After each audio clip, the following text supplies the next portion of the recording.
Assalamualaikum warahmatullahi wabarakatuh. Perkenalkan, nama saya Yasmiranti dengan NIM A1H124061. Di sini saya akan menjelaskan materi filsafat pendidikan dari bab 1 sampai bab 5. Penasaran dengan penjelasannya? Yuk simak baik-baik. Bab 1, ruang lingkup filsafat ilmu, di mana poin A yaitu ilmu sebagai objek kajian filsafat. Pada dasarnya, setiap ilmu itu memiliki dua macam objek, yaitu objek material dan objek formal, di mana objek material sendiri adalah objek yang menggunakan manusia sebagai sasaran penyelidikan, seperti tubuh manusia dijadikan objek ilmu kedokteran. Sedangkan objek formal adalah metode untuk memahami objek material itu sendiri, di mana di sini dia menggunakan pendekatan induktif dan deduktif. Filsafat juga terbagi atas dua, yaitu filsafat teoritis dan filsafat praktis, di mana filsafat teoritis itu dapat mencangkup metafisika, fisika, matematika, dan logika. Sedangkan filsafat praktis dapat mencangkup ekonomi, hukum, politik, dan etika. Poin B yaitu pengertian filsafat ilmu. 1. Filsafat dan hikmah. Nah, secara etimologi, filsafat diartikan sebagai cinta kebijaksanaan atau kebenaran. Sedangkan hikmah berarti kebijaksanaan yang mendalam atau luas tentang kehidupan. Poin kedua yaitu pengertian ilmu. Nah, dari pengertian ilmu ini ada beberapa para ahli yang mengemukakan pendapatnya. Di antaranya yaitu Ralph Ross dan Ernest van den Haag. Di mana menurut mereka ilmu itu merupakan empiris, rasional, umum, dan sistematis.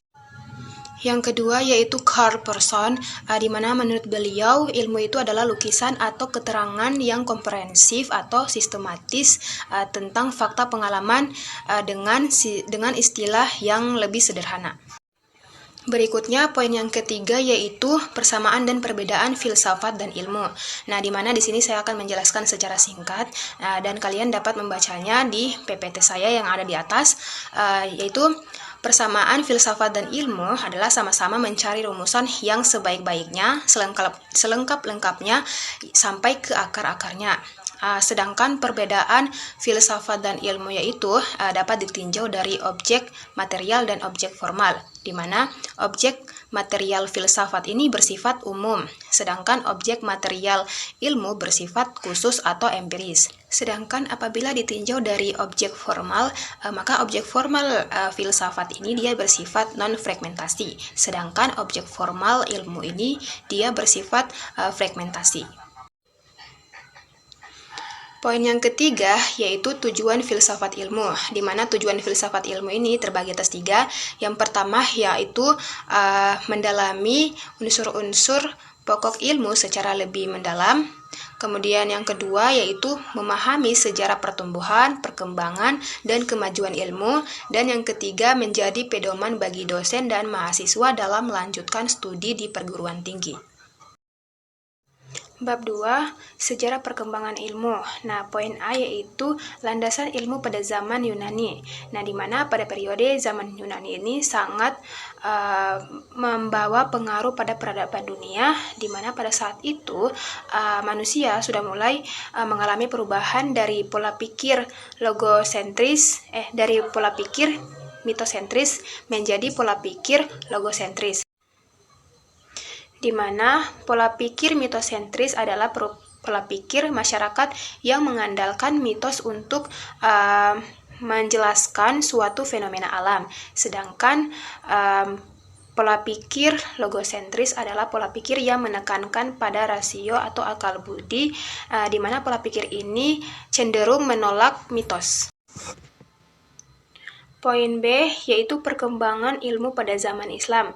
Yang pertama yaitu penyampaian ilmu dan filsafat Yunani ke dunia Islam. Yang kedua, perkembangan ilmu pada zaman Islam klasik. Kemudian yang ketiga, perkembangan ilmu pada masa kejayaan Islam. Dan yang terakhir yaitu masa keruntuhan tradisi keilmuan dalam Islam. Berikutnya poin C, yaitu kemajuan ilmu pada zaman Renaissance dan modern. Yang pertama yaitu zaman Renaissance, di mana tokoh-tokoh yang paling terkenal pada zaman tersebut antara lain yaitu Leonardo da Vinci, di mana beliau merupakan seorang pelukis terkenal yang dimana lukisan beliau yang paling terkenal itu adalah lukisan Mona Lisa. Kedua, yaitu Columbus. Beliau merupakan seorang navigator yang pertama kali menemukan benua Amerika. Ketiga, yaitu William Shakespeare, di mana beliau merupakan seorang penulis drama yang paling terkenal, di mana drama beliau yang paling terkenal yaitu drama Romeo and Juliet. Kemudian yang keempat, yaitu Nicholas, di mana beliau merupakan seorang ahli matematika dan astronomi yang berasal dari Polandia, yang pertama kali menemukan teori heliocentrisme, di mana matahari merupakan pusat tata surya. Yang kelima yaitu Galileo, di mana beliau pertama kali menemukan teleskop. Dan yang keenam yaitu Newton, di mana beliau merupakan penemu gravitasi, gerak planet, dan optik. Ketujuh yaitu Pascal, di mana beliau merupakan ilmuwan fisika yang berasal dari Prancis yang pertama kali menemukan hukum Pascal serta menemukan mesin hitung mekanis. Kedua yaitu masa modern. Yang ketiga yaitu ilmu yang berbasis rasionalisme dan empirisme. Kemudian yang keempat yaitu perkembangan filsafat pada zaman modern. Poin D yaitu kemajuan ilmu pada zaman kontemporer. Nah, contoh perkembangan pada zaman kontemporer terbagi atas 4. Yang pertama yaitu santri, priayi, dan abangan. Yang kedua yaitu teknologi rekayasa genetika. Nah, di mana teknologi rekayasa genetika ini dia menggunakan segala makhluk, baik hewan maupun manusia atau tumbuhan, diubah menjadi sesuatu yang baru dengan menggunakan alat dari laboratorium. Kemudian yang kedua yaitu teknologi informasi, dan yang ketiga teori partikel dan elementer. Bab 3, pengetahuan dan ukuran kebenaran. Nah, bab 3, pengetahuan dan ukuran kebenaran. Secara epistemologi, pengetahuan berasal dari kata bahasa Inggris yakni knowledge, di mana dijelaskan bahwa pengetahuan adalah kepercayaan yang benar. Berikutnya jenis-jenis pengetahuan, di mana terbagi atas 4. Yang pertama pengetahuan biasa, pengetahuan ilmu, pengetahuan filsafat, dan pengetahuan agama. Berikutnya, hakikat dan sumber pengetahuan. Nah, poin pertama yaitu hakikat pengetahuan. Ada 2 jenis teori yang menjelaskan tentang hakikat pengetahuan. Yang pertama yaitu realisme.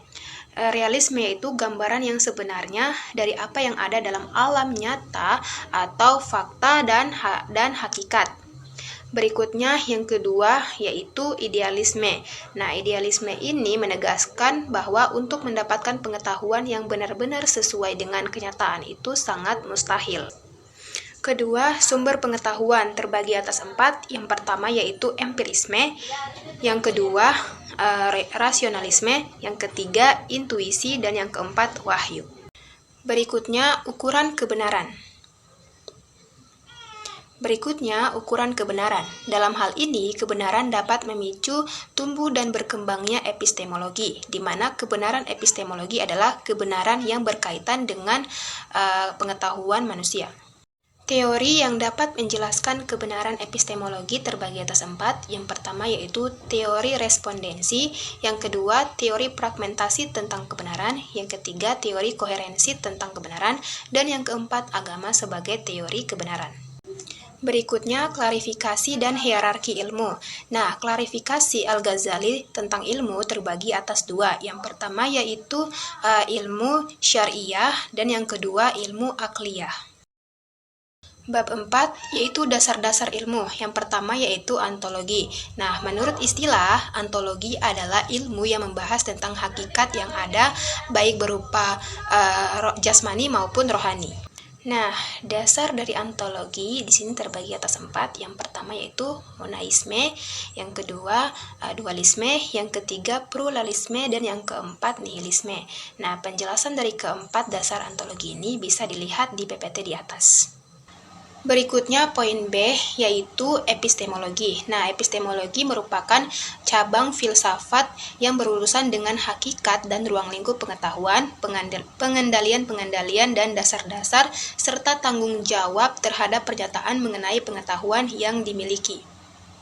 Di mana dasar dari epistemologi ini terbagi atas 6. Yang pertama yaitu metode induktif, kedua metode deduktif, ketiga metode positivisme, keempat yaitu metode kontemplatif, dan yang kelima metode dialektis.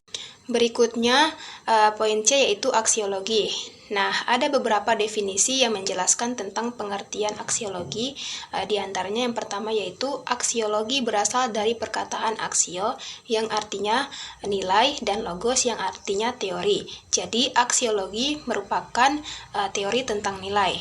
Berikutnya penjelasan tentang definisi aksiologi bisa kalian baca di PPT di atas ya.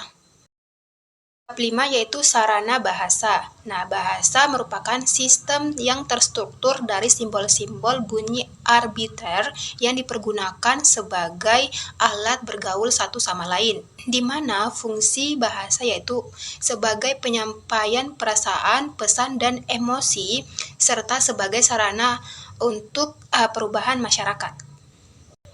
Poin B yaitu matematika. Nah, pada abad ke-20, manusia menggunakan matematika untuk menghitung 1, 2, dan 3, serta perhitungan antariksa, di mana matematika di sini terbagi atas 3. Yang pertama, matematika sebagai sarana bahasa. Kedua, matematika sebagai sarana untuk berpikir deduktif. Kemudian yang ketiga, matematika untuk ilmu alam dan ilmu sosial. Poin C yaitu statistik. Yang pertama, pengertian statistik. Nah, statistik diartikan sebagai kumpulan bahan keterangan data baik berwujud angka maupun tidak berwujud angka yang mempunyai arti penting bagi suatu negara. Yang kedua yaitu sejarah perkembangan statistika. Yang ketiga, hubungan antara sarana ilmiah, bahasa, logika, matematika, dan statistika. Yang keempat yaitu statistika dan cara berpikir induktif. Kelima yaitu peranan statistika dalam tahap-tahap metode keilmuan.